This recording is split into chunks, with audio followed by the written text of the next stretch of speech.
दोपहर तक बिक गई बाजार की हर एक अफवाह। मैं शाम तक सच दबाए बैठा रहा। नमस्कार, मैं हूं आपके साथ शिवम पाठक। स्वागत है आप सभी का नियो पॉलिटिको पर।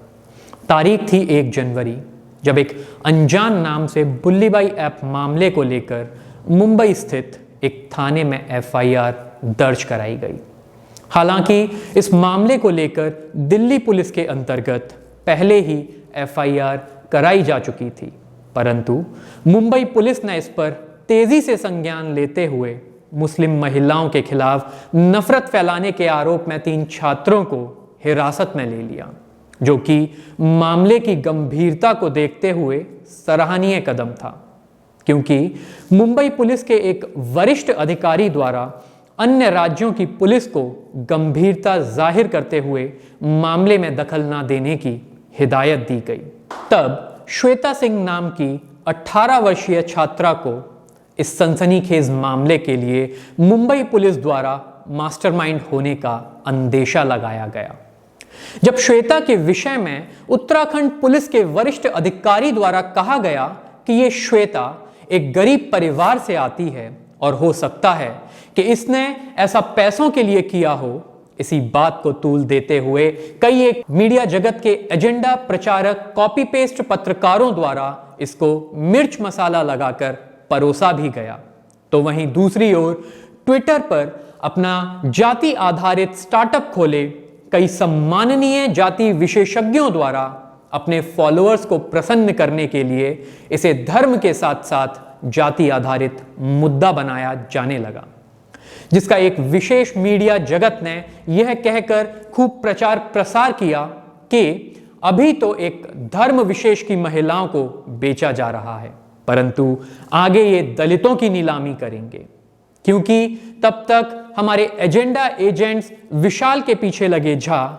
मयंक के पीछे लगे रावत और श्वेता के पीछे लगे सिंह के कारण उन्हें कथित आरोपी के रूप में नहीं बल्कि कथित सवर्ण आरोपी के रूप में प्रचारित कर रहे थे। परंतु उनका एजेंडा तब ध्वस्त होने लगा जब नियो पॉलिटिको के चीफ एडिटर शुभम शर्मा द्वारा इस बात की घोषणा की गई कि श्वेता जाटव समाज से आती है, कृपया मामले की संगीनता को समझते हुए कुछ भी प्रेषित ना करिए।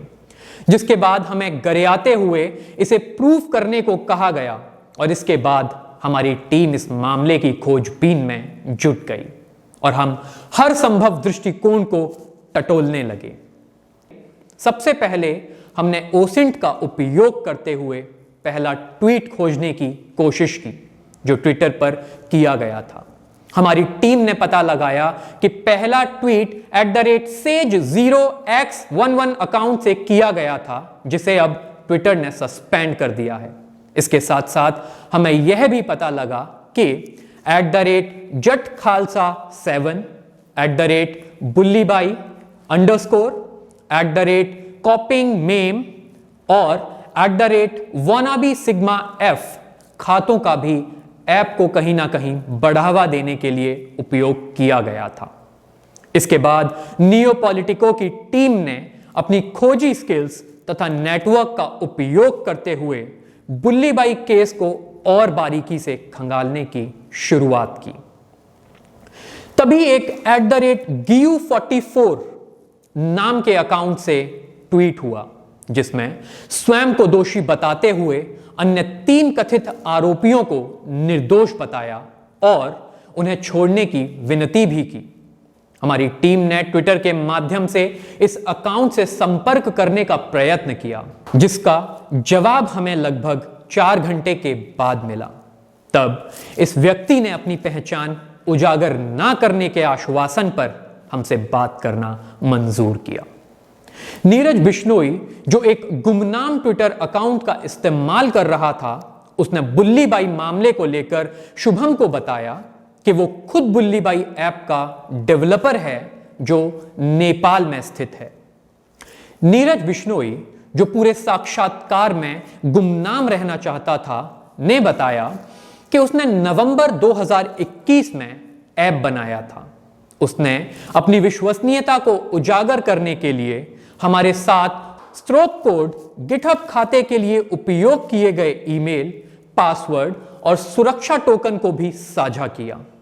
जब शुभम ने नीरज से पूछा कि विशाल को क्यों गिरफ्तार किया गया है, तो उसने जवाब दिया कि उसने केवल उसके ट्विटर खाते को फॉलो किया है।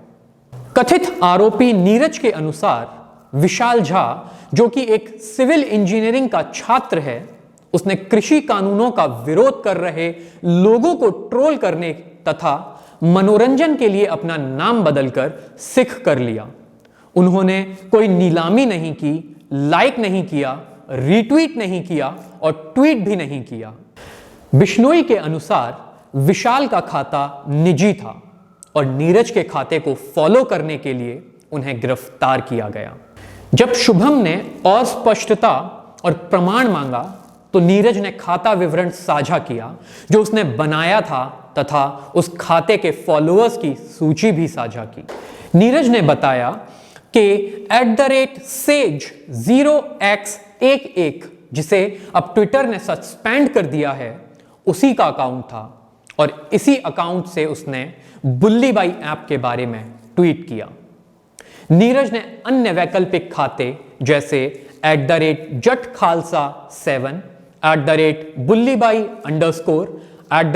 @copingmeme और @wannabesigmaf के बारे में बताते हुए कहा कि इनका उपयोग ऐप को बढ़ावा देने के लिए किया गया था।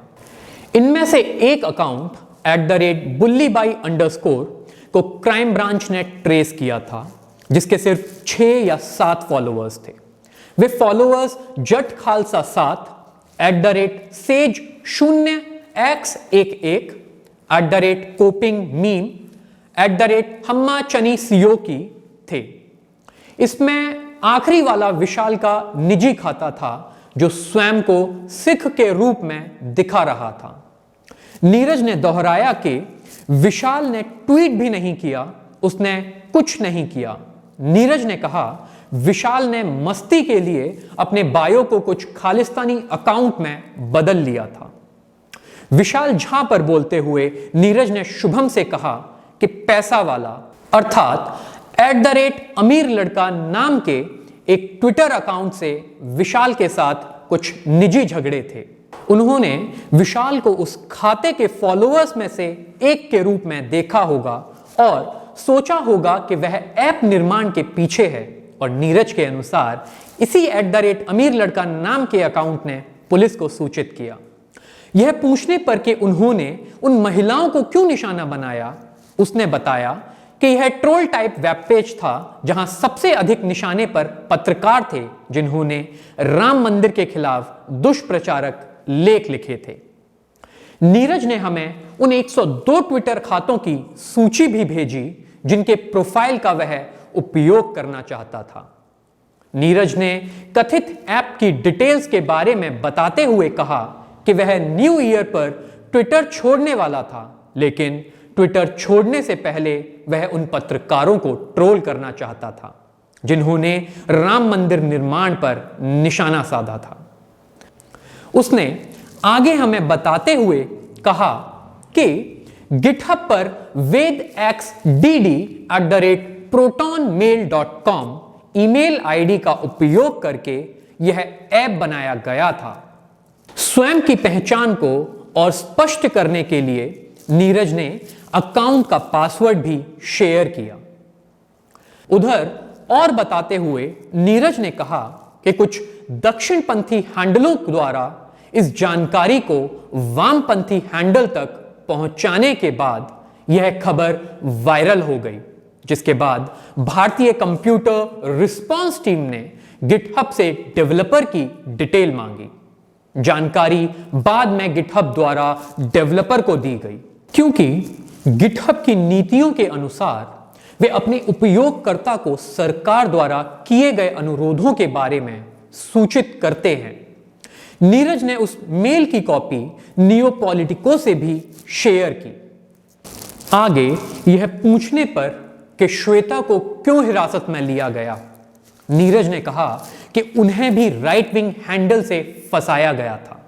नीरज ने लड़की की गिरफ्तारी के लिए उसी हैंडल अमीर लड़का को जिम्मेवार ठहराया। उसने आगे बताते हुए कहा कि तीनों खाते मेरे थे। उसे इसलिए हिरासत में लिया गया क्योंकि वह विशाल के संपर्क में थी व उसके अल्ट अकाउंट मेरे अर्थात नीरज द्वारा संचालित थे। समाचार रिपोर्टों में वे यानी पत्रकार कह रहे हैं कि श्वेता ने ही ऐप को डेवलप किया है, जबकि उसके पास गिटहब खाते के लॉगिन क्रेडेंशियल्स तक नहीं हैं। जहां हर मीडिया पोर्टल तीसरे आरोपी मयंक रावत पर जोर दे रहा था, वहीं नीरज ने शुभम को मयंक के बारे में बताते हुए कहा कि दुर्भाग्य से वह गैर गुमनाम था, उनका ऐप से कोई लेना देना नहीं था। जरूर पुलिस को श्वेता से लीड मिली होगी। श्वेता को इसलिए गिरफ्तार किया गया क्योंकि विशाल को गिरफ्तार किया गया था, जो पूरी तरह से निर्दोष था। विशाल का सारा अपराध यह था कि वह @बुल्लीबाई _ को फॉलो कर रहे थे, लेकिन उन्होंने कुछ भी ट्वीट नहीं किया। इसलिए महाराष्ट्र पुलिस ने सिर्फ एक फॉलोअर को गिरफ्तार किया और उस पर आरोप लगाने का दावा किया। बुल्लीबाई के खाते में केवल 6 या 7 फॉलोअर हैं, इसलिए उन्होंने फॉलोअर्स को ही प्राइम सस्पेक्ट मानकर गिरफ्तार कर लिया। नीरज ने यह दिखाने के लिए कि कोई नीलामी नहीं की गई थी या करने का इरादा नहीं था, बुल्लीबाई ऐप के संग्रह पृष्ठ का लिंक भी साझा किया। विशाल झा की संलिप्तता का खंडन करते हुए नीरज ने फेक मीडिया कहानियों को आगे बढ़ाया जो दोनों को दोषी ठहरा रही थीं। उन्होंने कहा कि विशाल ने कुछ नहीं किया और एक बड़ा मीडिया हाउस दावा कर रहा है कि विशाल तस्वीरों को संपादित करने में शामिल थे। नीरज ने यह भी खुलासा किया कि सभी तस्वीरें पाइथन लिपि द्वारा बनाई गई थीं, संपादन द्वारा नहीं।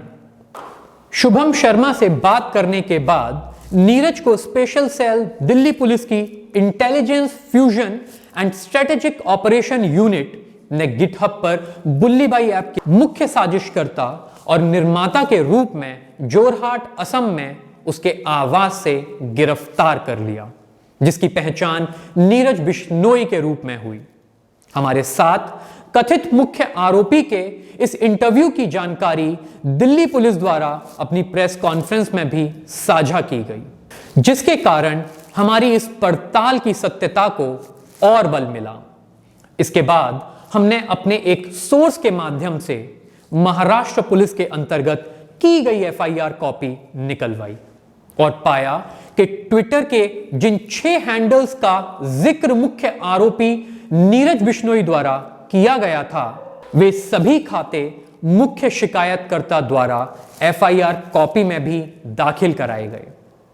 फिर यही जानने के लिए कि शिकायतकर्ता के पास बिना किसी जांच पड़ताल के इन खातों की डिटेल्स कहां से आई, हमने मुख्य शिकायतकर्ता से संपर्क करने का प्रयत्न किया।